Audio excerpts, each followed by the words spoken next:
This is exactly what San Jose Sharks fans want to hear, as there are multiple Sharks NCAA updates, including a signing and another prospect flying under the radar who's been amazing. But not just that, some of the other young guys like Luca Cagnoni seen there, even some other acquisitions by Mike Grier, including Carlson, have been getting points in the NHL. Young guys and even some not so young guys showing up. Everything is turning out good for the San Jose Sharks, and we got a lot to break down in recent news coming up on this episode of Sharks Digest. But before we get into the video, a quick reminder that still 59% of you watching this video are not subscribed. Thank you so much to everyone that has subscribed to this channel where we got Sharks news all season long. But hey, we're going to be here during the draft. We're going to be here during the offseason into next year. And if you want to stay up to date, be part of that 40% that is subscribed. We'd really appreciate it. Mark, let's start the video off. And you know what? Mike Grier, he's a hot topic right now. He's always a hot topic because it seems like everything he touches turns to gold for the most part. I mean, I'm still sad about Zetterlund, but I think most of us are. But let's focus on the positives here. Now,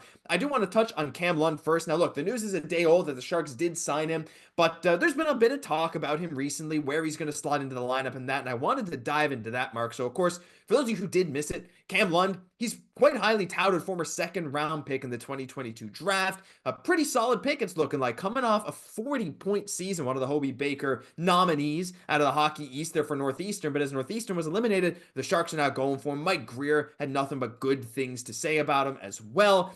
Mark, looking at Cam Lund and moving forward with this team, by all accounts, he's looking to play this week for San Jose. Where do you see him slotting into the lineup, and do you expect him to make an impact right away? I mean, the biggest thing is looking from when he was drafted, you can see that he's already armed with an NHL shot, and this is from 2022. He's had multiple years to work on this. You can pause and you can read through what he's best at. But the biggest thing with Lund joining this group, I think he's going to slide in. Like you said, Mike Grier had a lot of good things to say about him as well. Seeing his talented player who brings speed, size, and skill to our group, they're excited to see him join the organization and look forward to watching him develop. So with this, listen, the Sharks are sadly not in the playoff race. We know where they're eliminated.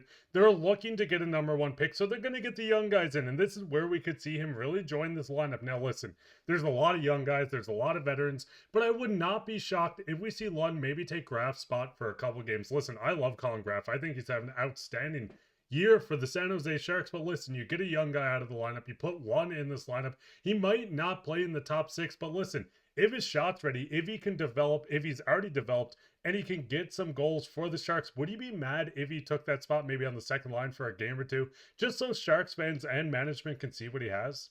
I mean, that's kind of the thing, right? When you get these young prospects who are good at scoring, right? You want to give them as much opportunity to play with other really good talent as you can. And that's one thing Cam Lund is good at. He's good at some other things, but again, he had a 40-point season, over a point per game in the NCAA, which, yeah, a good number of people do that, but it's still very impressive, especially for a former second-round pick. And at 6'2" as well, a 6'2" center, like, look, this guy could go in and make a difference. But you know, it does suck to look at this lineup and think that someone's going to have to come out. Though, you know, on a game-by-game basis, there's some guys maybe I wouldn't mind giving a break. But, you know, like we're talking, this seems to be the consensus is someone like a Graf could come out for a couple of games. Maybe a guy like Gronstrom, maybe a Kovalenko, though I don't know if I'd be for that. It's hard to say exactly where I'd want Lund to come in, Cam Lund to go and fill in the roster. But again, Mark, like you want to play him with good players. You want to see what ability he has. We see a lot of teams bringing in their NCAA guys, giving him at least a shot, especially if you're out of the playoff picture with some of the higher end guys.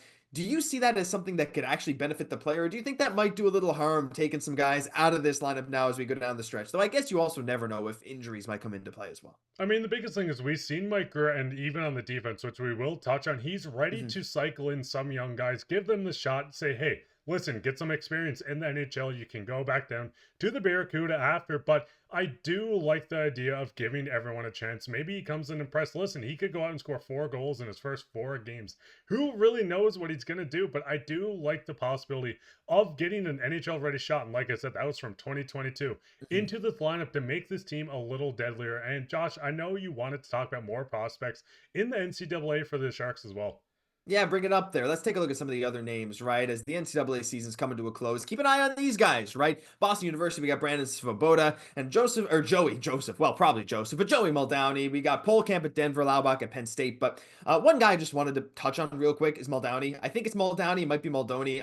I'm not totally sure. I guess we'll find out, if you watch a bit of the tournament, which I haven't watched too many of his games in person. But one of these guys that's a bit of a comeback story, right? 23, 24. Now he's listed at 5'9", 160 on Hockey DB. I'm almost certain he's taller than that. I believe he's nearly 6 foot, if not, 5'11", 6 foot. I don't know if the weight's exactly correct, but in college it's not always correct. But he definitely is on the smaller side when you look at him. But going from 5 goals in 35 games to 27 goals in 37 games, I don't have a ton to say specifically about the former 6th-round pick, Mark. But again, it's these guys these Sharks prospects, you never know who's going to come out of the woodwork and improve after they're drafted, just like he has. And I don't know, it's just fun to take a look as the NCAA season's coming to a close. And some guys that might just be fighting for a spot, the faces we might see at training camp in the coming years. I mean, the biggest thing is, listen, the future is teal, and guys like this are just awesome to watch. Like you said, listen, a former 6th-round pick, no one expects you to turn into anything really as a 6th-round pick, but 27 goals in 37 games, having that big boost from his first year in the Hockey East, I think there is a chance that maybe he even joins this team in the future. It's not going to be the near future,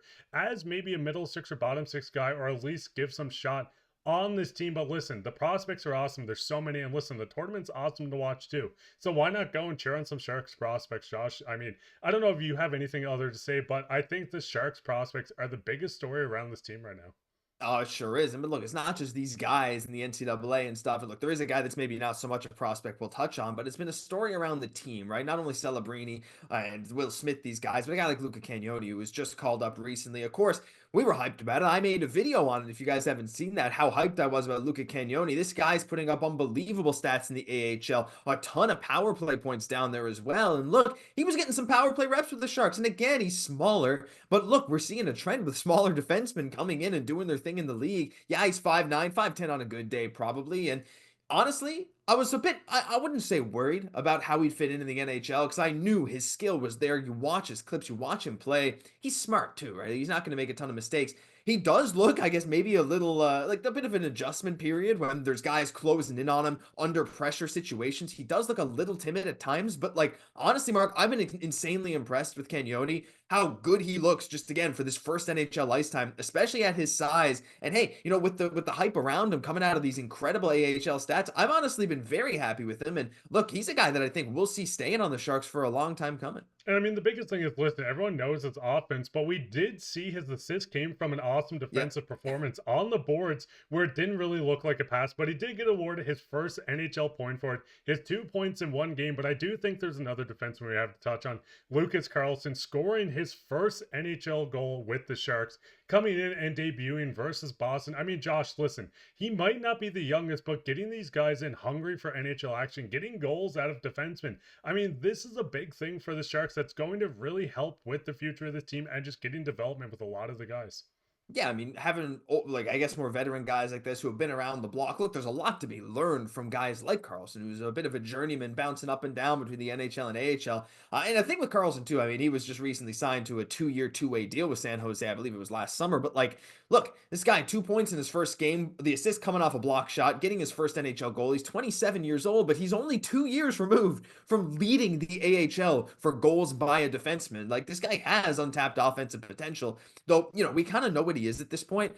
I don't necessarily expect him to be a guy that sticks around on San Jose for years to come, but when you're giving these guys a chance, you really never know. And having a guy like this, again, to help out maybe your young guys, to just give him a chance while seeing the young guys also get a chance, motivates these guys, right? These are the guys that are the most motivated. The young guys fighting for their spot, and even the veterans like Carlson who come in, get a chance to finally prove themselves. So there's just a lot of feel-good stuff going on. There's a lot of prospects doing great things, and we want to hear your guys' thoughts on all this down below, because that'll do it for this episode of Sharks Digest. But look, if you're hyped for the Sharks' future as much as we are, leave a like on the video. That's all we can ask. You guys have been supporting us like crazy, and we could not thank you more.